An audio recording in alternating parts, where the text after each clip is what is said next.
Olá, bem-vindos à nossa conversa de hoje.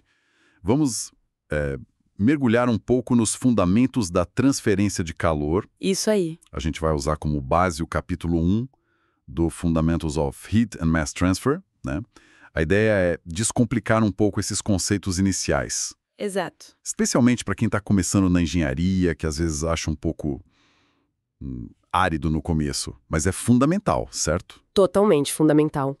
E tá em todo lugar, né? Desde o projeto de um chipzinho de computador até uma usina de energia, processos na indústria. O capítulo 1 é a base de tudo. Define o que é e apresenta os jeitos que o calor se move. Legal.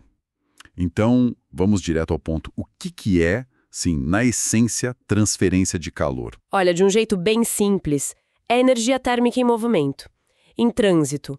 Por quê? Por causa de uma diferença de temperatura. Sempre que você tem um lugar mais quente e um lugar mais frio perto um do outro, a energia vai, naturalmente, fluir do quente para o frio. É a natureza buscando equilíbrio, sabe? Entendi.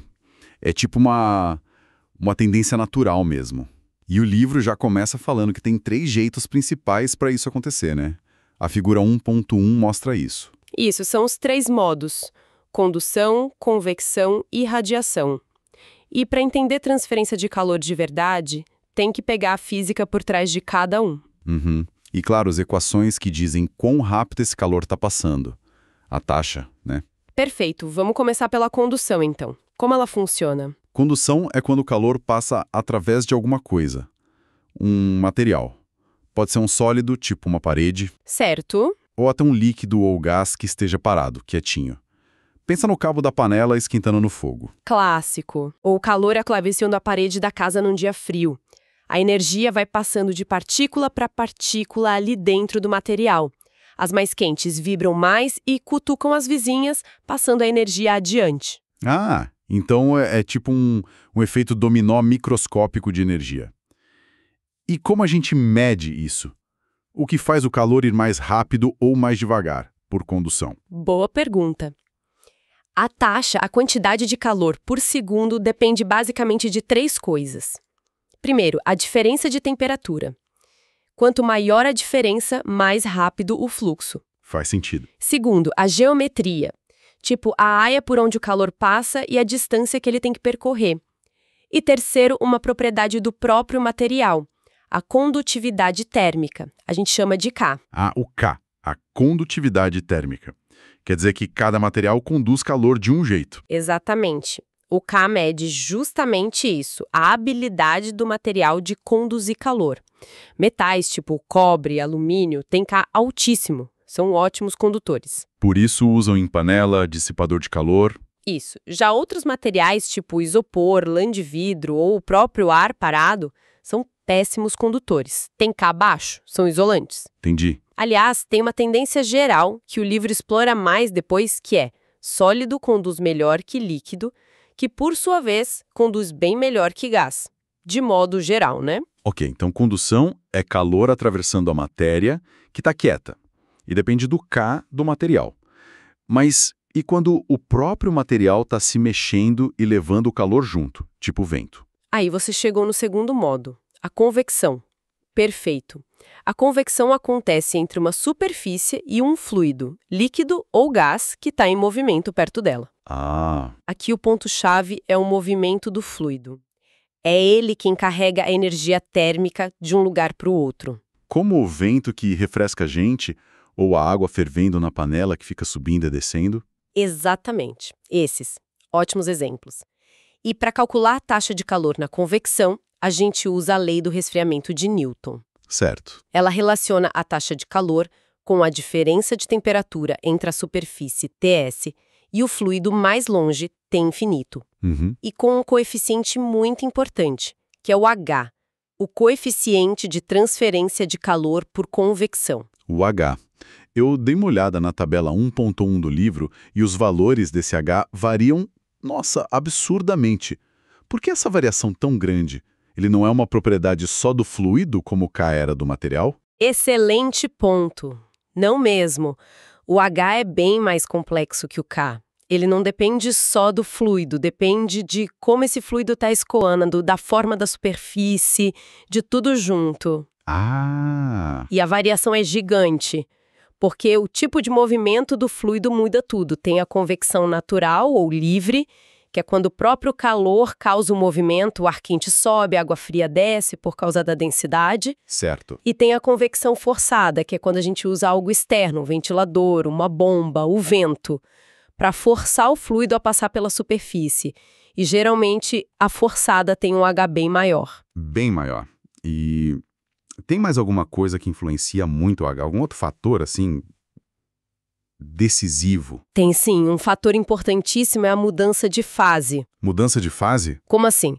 Se o fluido está fervendo na superfície quente, virando vapor, ou condensando na superfície fria, virando líquido. Ah, tipo ebulição e condensação. Dezenas, centenas de vezes maior do que na convecção normal, sem mudar de fase. Nossa. Por quê? Pensa na agitação que é ferver água. E tem a energia latente envolvida na mudança de fase. Tudo isso turbina a troca de calor. Tem até um problema no capítulo 1.17 que calcula a temperatura numa placa onde está ocorrendo ebulição. Interessante. E outro, o 1.58, que analisa uma célula combustível que precisa ser resfriada por ar forçado. O H ali é crucial para ela funcionar ou não. Uau, que diferença brutal. Então, para convecção, tem que ficar de olho no escoamento e se tem mudança de fase. Beleza. Já vimos condução, matéria parada, convecção, matéria em movimento. Falta uma. Como o calor do Sol chega aqui na Terra? Pelo vácuo de espaço, nenhum desses dois parece servir. E aí que entra o terceiro modo, radiação. A radiação térmica é a energia emitida por qualquer coisa que tenha temperatura acima do zero absoluto. Qualquer coisa. Qualquer coisa. E essa energia viaja na forma de ondas eletromagnéticas, ou fótons, se preferir. E o mais importante, ela não precisa de meio material para se propagar. Ah, por isso viaja no vácuo. Exatamente, viaja perfeitamente no vácuo. O calor do Sol chegando até nós é pura radiação atravessando o espaço. Incrível. E o que determina quanta energia é irradiada por um objeto? Depende de duas coisas principais. Primeiro, da temperatura absoluta do objeto elevada à quarta potência, T elevado à quarta. Quarta potência. Nossa, então a temperatura influencia muito. Demais, a dependência é fortíssima. E segundo, de uma propriedade da superfície chamada emissividade, a letra grega epsilon. Epsilon. Emissividade? Isso, ela vai de 0 a 1 e diz o quão boa a superfície é para emitir radiação comparada a um emissor perfeito, o corpo negro, que tem epsilon igual a 1. Entendi. E além de emitir, as superfícies também trocam radiação entre si. Se um objeto está mais quente que o ambiente ao redor, ele vai emitir mais energia do que absorve das vizinhanças. O resultado é uma perda líquida de energia por radiação. Ah, então tem uma troca? Tem uma troca líquida. Naquele exemplo da célula combustível, o problema 1.58, ela não perde calor só por convecção para o ar. Ela também perde calor por radiação para as paredes do lugar onde ela está. Tem que contar isso no balanço de energia para achar a temperatura dela direitinho. Entendi. Faz todo sentido. Condução, convecção, radiação. Os três modos. Agora, uma dúvida que sempre aparece, e o livro até tem a seção 1.3 sobre isso. Como que transferência de calor se relaciona com a termodinâmica? Parecem primas, né? Mas qual a diferença principal no foco delas para quem está estudando? Pergunta-chave essa. Elas são, assim, irmãs siamesas, super conectadas, mas olham para coisas diferentes. A termodinâmica clássica se preocupa mais com os estados do sistema, o começo e o fim de um processo. Certo. E ela calcula a quantidade total de energia, seja calor ou trabalho, que foi trocada para ir de um estado para o outro. Ela responde o quanto de energia, mas a termodinâmica sozinha não diz como essa energia se moveu, nem quão rápido isso aconteceu. Ah, então a transferência de calor entra aí, para explicar o como e o quão rápido. Exatamente. A transferência de calor foca nos mecanismos, condução, convecção, radiação e principalmente nas taxas, quantos joules por segundo, quantos watts estão passando. Ela estuda a dinâmica do processo. E para fazer isso, ela pega emprestado uma ferramenta crucial da termodinâmica. Imagino que seja a primeira lei, né? Conservação de energia. Na mosca, a primeira lei é a viga mestra da análise em transferência de calor. É o nosso princípio de contabilidade de energia. A gente aplica balanços de energia em volumes de controle que a gente define. Certo. A equação geral, que está lá no livro como EQ1.12c adaptada, basicamente diz o que entra de energia mais o que é gerado lá dentro tem que ser igual ao que sai de energia mais o trabalho que o sistema faz. Cada joule tem que bater. Problemas tipo calcular quanto tempo leva para derreter gelo, como no problema 1.57, ou analisar aquela célula combustível do 1.58, tudo depende de aplicar certinho esse balanço da primeira lei. Entendi. A primeira lei é a ferramenta de cálculo, então. E a segunda lei da termodinâmica, qual o papel dela aqui? A segunda lei aparece mais quando a gente analisa a eficiência dos sistemas que transformam calor em trabalho. Motores, usinas... Ah, tipo a eficiência de Carnot? Exato. A segunda lei define um limite máximo teórico para essa eficiência, a eficiência de Carnot, que depende só das temperaturas absolutas da fonte quente e da fonte fria. Mas a eficiência real é sempre menor, né? O livro fala disso na equação 1.13, a eficiência eta-m. Sim. E a transferência de calor ajuda a explicar por quê. Para ter fluxo de calor real da fonte quente para o motor e do motor para a fonte fria, precisa existir uma diferença de temperatura para empurrar o calor. Claro, senão o calor não anda. Isso. Então, a temperatura real na interface quente do motor, THI, vai ser um pouco menor que a da fonte quente, TH. E na interface fria, TCI, vai ser um pouco maior que a da fonte fria, TC. Essa diferença de temperatura necessária é uma irreversibilidade, é como uma resistência térmica. Uma perda, digamos assim. Uma perda de potencial, sim.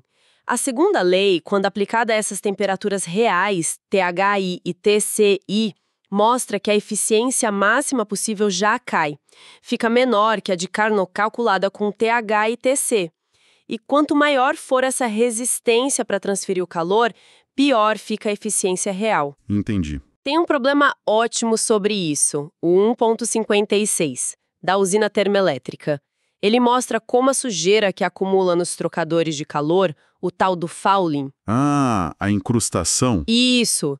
Ela aumenta essa resistência térmica, diminui a diferença de temperatura útil para o ciclo e, no final das contas, reduz tanto a eficiência quanto a potência que a usina consegue gerar. A transferência de calor quantifica essa penalidade da vida real. Faz todo sentido. A necessidade de transferir calor rápido tem um preço na eficiência. O livro também dedica a seção 1.5 para falar de uma metodologia de análise de problemas. Por que essa insistência num passo a passo? Olha, porque na engenharia, e especialmente em transferência de calor, os problemas podem ficar bem cabeludos bem rápido. Imagino. Você pode ter os 3 modos acontecendo juntos, geometrias complexas, coisas mudando com o tempo. Se não tiver um método, uma abordagem organizada, é muito fácil se perder. Esquecer alguma coisa importante, errar a conta. É fácil deixar algo passar. Muito fácil. Então, essa metodologia que eles propõem define o problema, faz um esquema, lista as hipóteses, identifica os modos de transferência, aplica as leis de conservação, primeira lei, e as equações de taxas certas, resolve e, muito importante, critica o resultado. Isso traz rigor. É um jeito de organizar o pensamento. É uma habilidade essencial para qualquer engenheiro ou engenheira, não só para essa matéria. É uma estrutura para garantir que a análise seja completa. Para a gente ir fechando essa nossa conversa sobre o capítulo introdutório, a seção 1.6 reforça muito a relevância da transferência de calor. Pensando no pessoal da graduação que está ouvindo, por que é tão crucial dominar esses conceitos? As aplicações são incontáveis. Pensa em qualquer sistema de energia, usina termoelétrica, nuclear, solar, tem até um problema sobre coletor solar, 1.26, geotérmica, tudo é gerenciamento de calor. Certo. Refrigeração, ar-condicionado, criogenia, é pura transferência de calor. Resfriamento de eletrônicos, então. Hoje é crítico. Um processador moderno nem ligaria sem um jeito eficiente de tirar o calor que ele gera. O problema, 1.26 até calcula a potência máxima de um chip baseada nisso. Verdade. Processos industriais, tratamento térmico de metal, secagem de papel, comida, pasteurização, reator químico, tudo depende de controlar o calor. Projeto de prédio eficiente para gastar menos energia com aquecimento e ar-condicionado. Aplicação biomédica para entender como o nosso corpo regula a temperatura. Ou para criar terapias. Até para entender o clima. Nossa, é muita coisa mesmo. É muita coisa. Entender as taxas de transferência permite otimizar tudo isso. Economizar energia, garantir que as coisas funcionem direito e com segurança. É uma área-chave, não tem jeito. Realmente, está em todo lugar.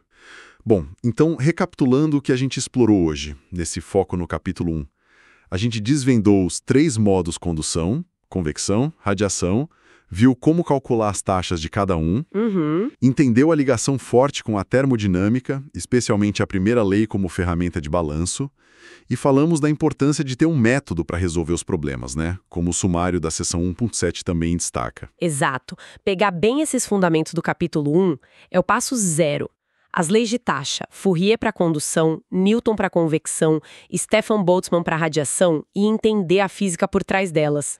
Esse é o alicerce para tudo que vem depois. Análises mais complexas, geometrias diferentes, coisas variando no tempo, combinação dos modos. E isso me deixa pensando aqui. Fica até uma provocação para quem está acompanhando. Como será que esses modos, que a gente viu meio que separados, se juntam e interagem no mundo real, que quase nunca é simples assim? Boa! Imagina, sei lá, água fervendo dentro de um tubo quente. Algo que o livro menciona lá na frente, na figura 10.8.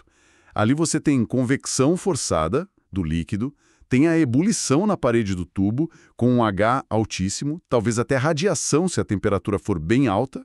Uma mistura complexa. Ou pensa naquelas aletas de resfriamento de dissipador de computador ou de motor, que é o assunto do capítulo 3. O calor chega, por condução, na base da aleta, aí ele conduz ao longo dela e ao mesmo tempo está saindo por convecção e radiação para o ar em volta. Tudo junto.